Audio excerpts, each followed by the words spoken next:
नमस्कार दोस्तों, स्वागत है आपका हमारे YouTube चैनल धर्मवीर लाइव पर। मैं हूं आपका दोस्त धर्मवीर।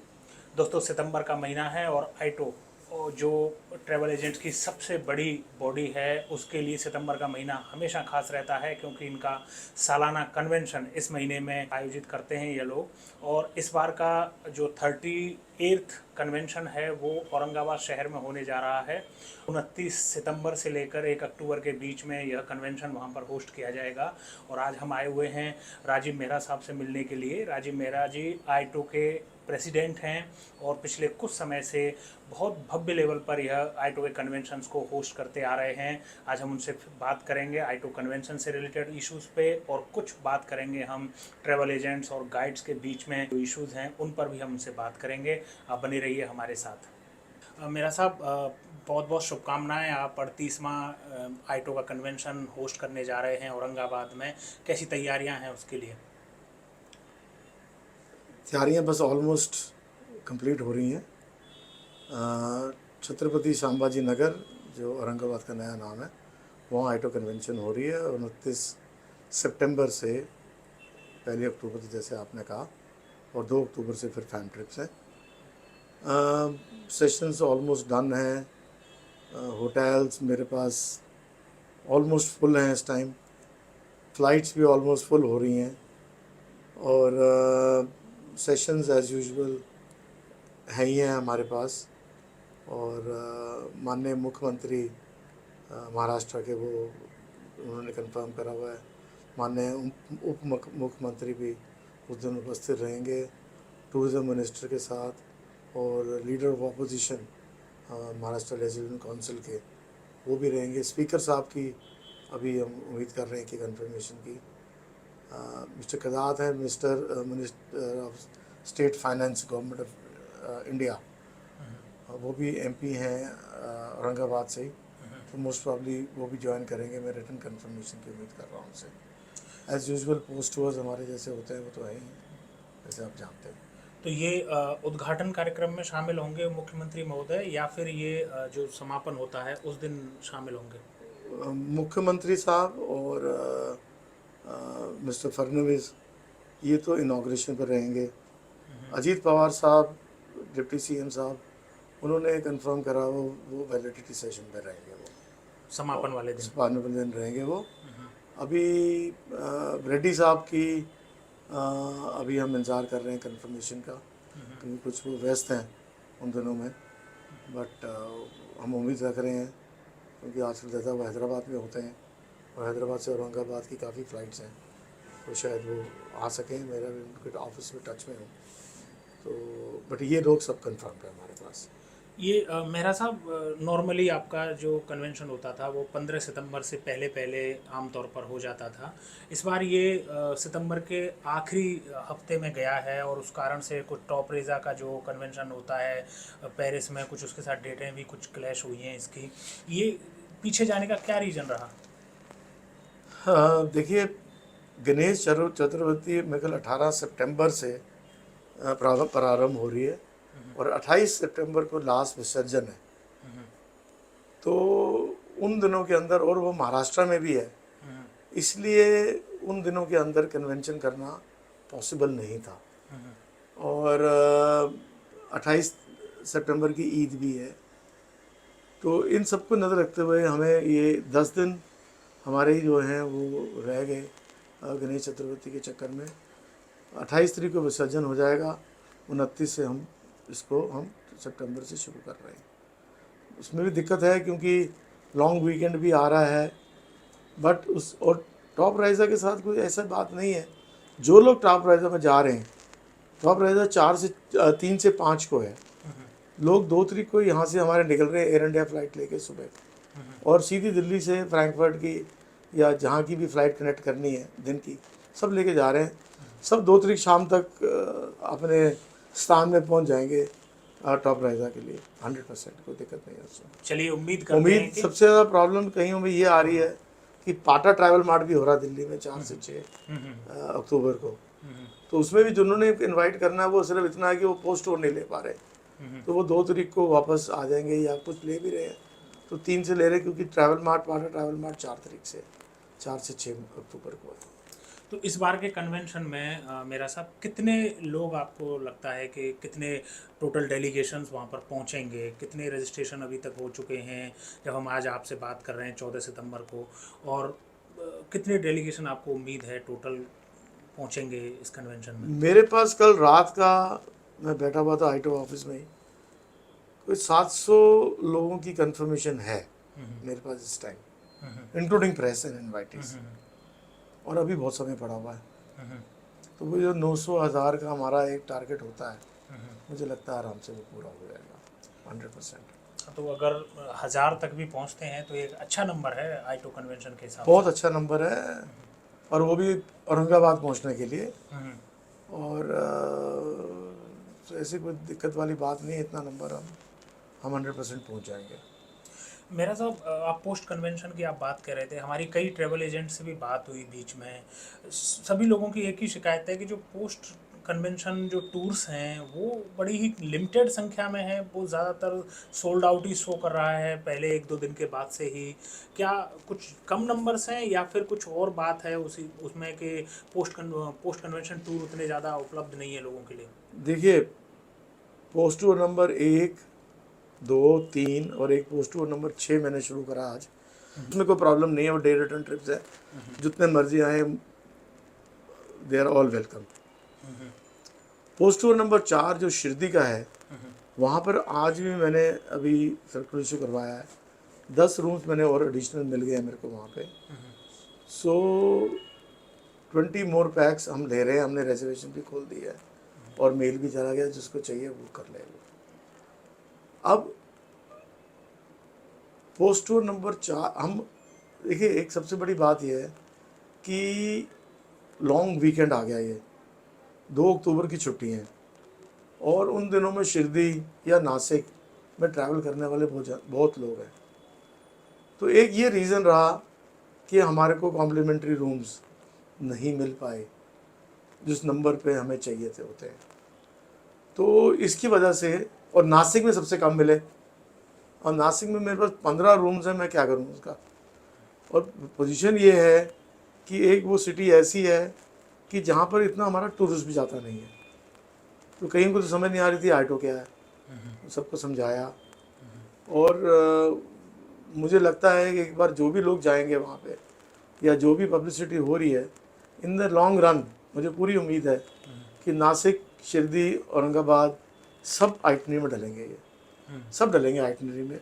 तो ये 4-5 दिन का प्रोग्राम सिर्फ इसी एरिया का बनेगा आगे से।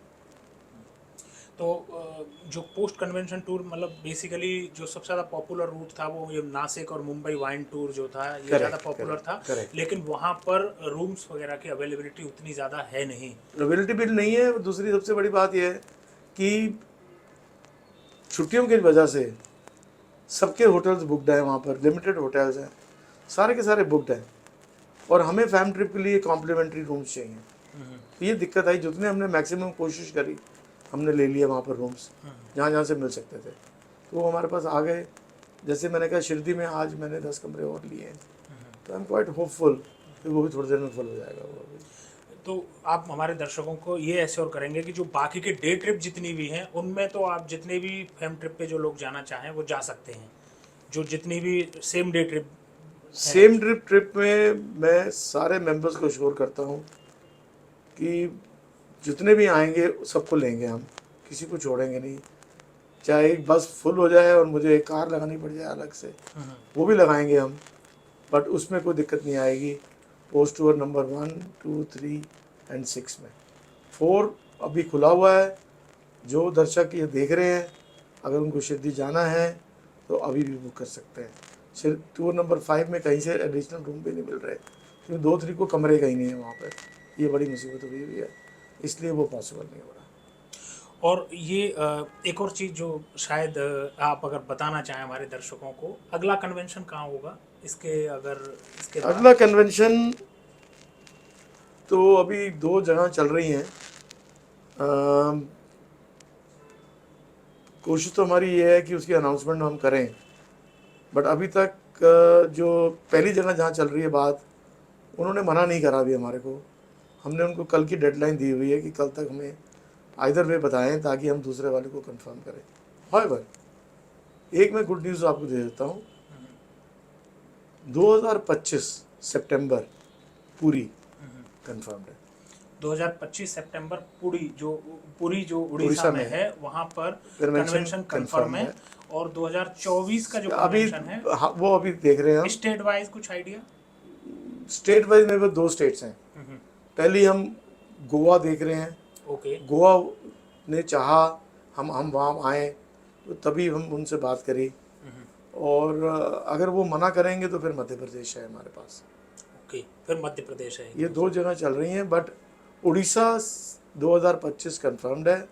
हमारे पास वर्क ऑर्डर आ चुका है, लेटर पहुंच गया हमारे पास उसका, सो दैट इज कंफर्म। बहुत बढ़िया। एक क्या इस कन्वेंशन में कोई सेलिब्रिटी वगैरह भी आपने बुलाई है, जो हर बार जो एक मोटिवेशन राउंड होता है सेलिब्रिटी का? मोटिवेशन के बजाय इस बार हमने स्टैंड अप कॉमेडियन करा है। ओके। वो 2-3 अभी शॉर्टलिस्ट हुए हैं।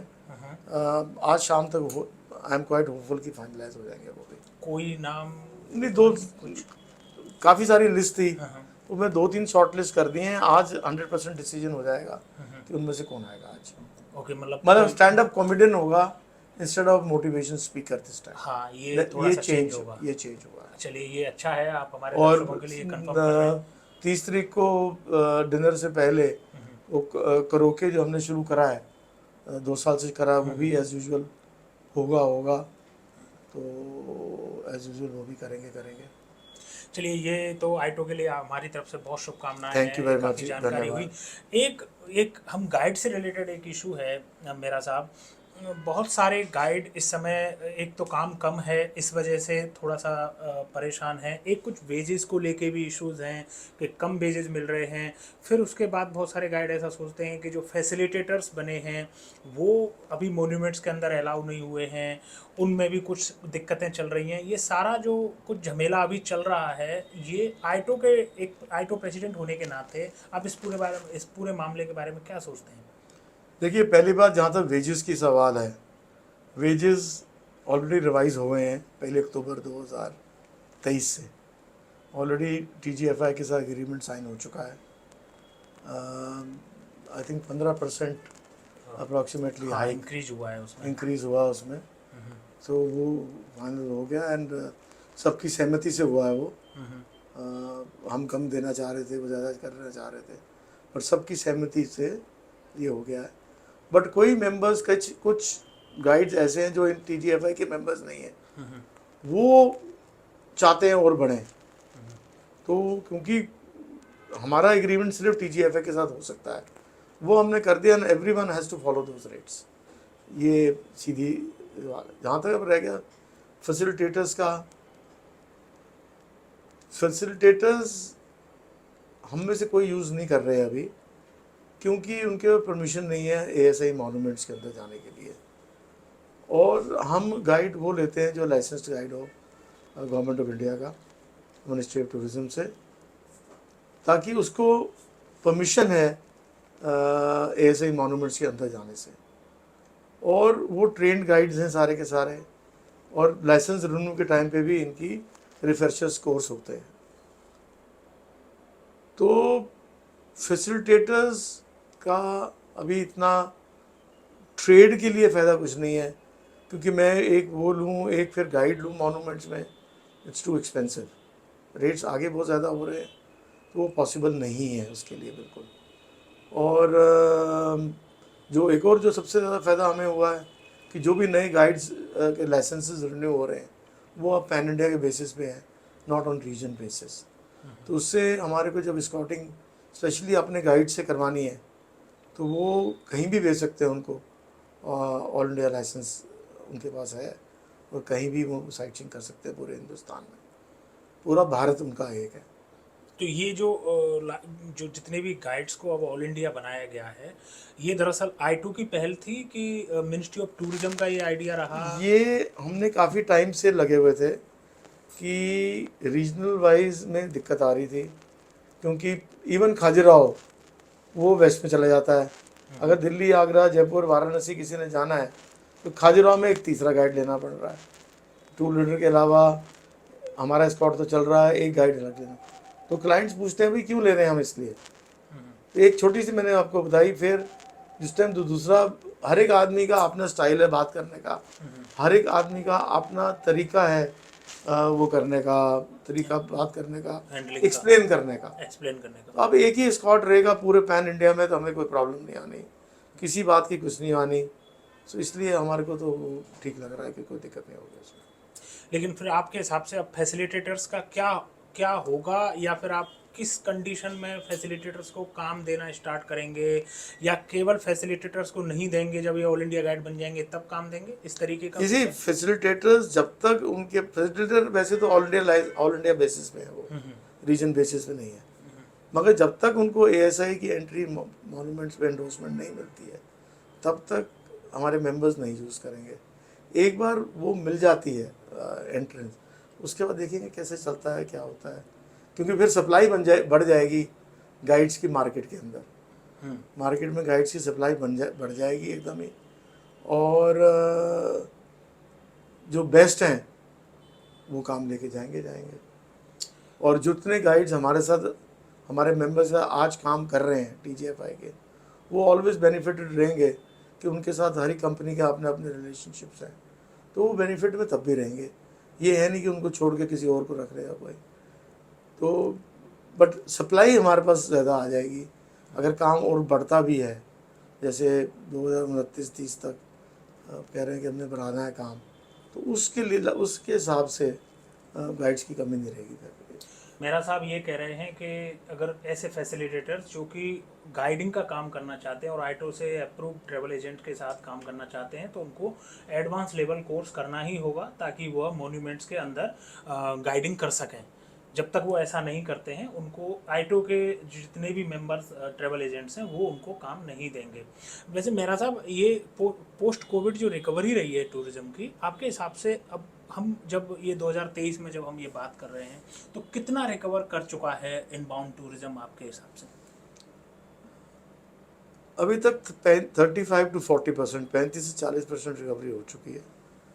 और मेरे को पूरी संभावना है कि 31 मार्च 2024 तक हम उस लेवल पे शायद पहुंच जाएंगे। जिस हिसाब से इंक्वायरीज़ हैं उसके हिसाब से वो चलता रहा तो 2024 में पहुंच जाएंगे, नहीं भी पहुंचेंगे तो 90% तो पहुंच ही जाएंगे, 100%। लेकिन जो अभी जिस हिसाब से हालात हैं और टूरिज़्म जिस हिसाब से चल रहा है, हम डोमेस्टिक टूरिज़्म को जो देखते हैं, क्या कभी ऐसी पॉसिबिलिटी है कि आईटो का जो शिफ्ट है पूरा का पूरा जो आईटो है वो इस तरीके से डोमेस्टिक की तरफ ज़्यादा शिफ्ट हो सकता है बनस्पत इनबाउंड के अलावा, या फिर अभी भी दोनों ही साथ साथ चल रहे हैं? देखिए इस समय पोजीशन ये है, स्पेशली कोविड के बाद हमारे सारे मेंबर्स इनबाउंड तो कर ही रहे हैं, they are specialist in inbounds, but domestic और आउटबाउंड भी कर रहे हैं। इसलिए आज के दिन में ये पोजीशन नहीं है कि सिर्फ इनबाउंड भी करना है, सारे इस टाइम डोमेस्टिक भी कर रहे हैं और आउटबाउंड भी कर रहे हैं। इसलिए ये थोड़ा बहुत तो शिफ्ट आया है, बट हमारा एज एन एसोसिएशन जो बेसिक काम ये है वो इनबाउंड के हितों को की रक्षा करने का हमारा काम है। चलिए, आपने हमारे लिए समय निकाला मेरा साहब, बहुत बहुत धन्यवाद। थैंक यू जी, धन्यवाद बहुत बहुत। अगर आपने अभी तक हमारा चैनल सब्सक्राइब नहीं किया है तो प्लीज़ इस चैनल को सब्सक्राइब करें, नोटिफिकेशन बेल प्रेस करें ताकि आपको हमारी वीडियो सबसे पहले मिल सकें। मैं मिलता हूं आपको अगले वीडियो में, तब तक मुझे दीजिए इजाज़त। जय हिंद, जय भारत।